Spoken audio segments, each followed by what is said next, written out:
ప్రైజ్లాడండి. బాగున్నారా? ఇది నువ్వు దేవుని అర్థం చూద్దామా? చిన్న వచనం పాడుకుందామండి.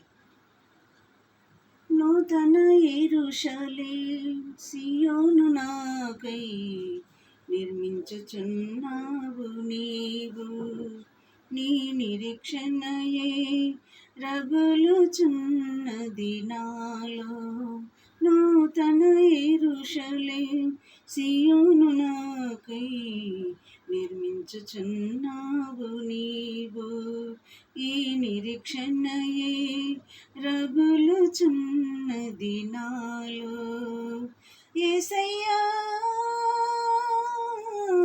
నీ ఆధిపత్యమే అర్హత కలిగించే, నీ ప్రసన్న వదనమును ఆరాధించ విజయ గీతము మనసార నేను పాడేద.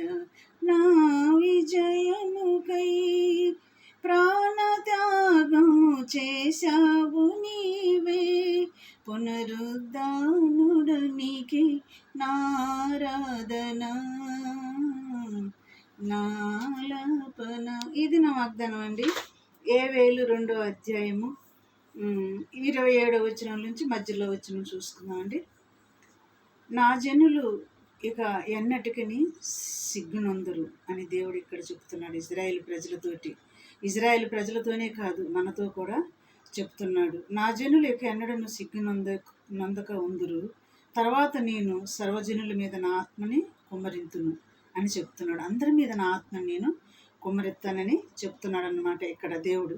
తర్వాత మళ్ళీ మీ కుమారుల మీదను మీ కుమార్తెల మీదను మరి వాళ్ళ మీద కూడా నా ఆత్మని కుమ్మరిస్తాను. వాళ్ళు ప్రవచనములు చెప్తారు.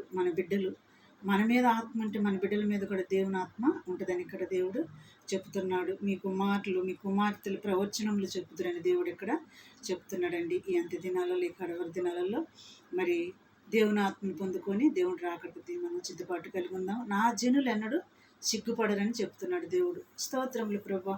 ఈ మధ్యాహ్న కాల సమయంలో ప్రభా మరి అయా నా జనులు ఎన్నడూ సిగ్గుపడిన ఆయన తండ్రి, నీ బిడ్డలుగా మేము ఉండి నీ రాకడికి ఎత్తపడే గుంపులు మేము లాగా సిద్ధపరచమని నజరేయుడైన యేసయ్య నామములో అడిగి వేడుకుంటున్నాము తండ్రి. ఆమేన్. God bless you.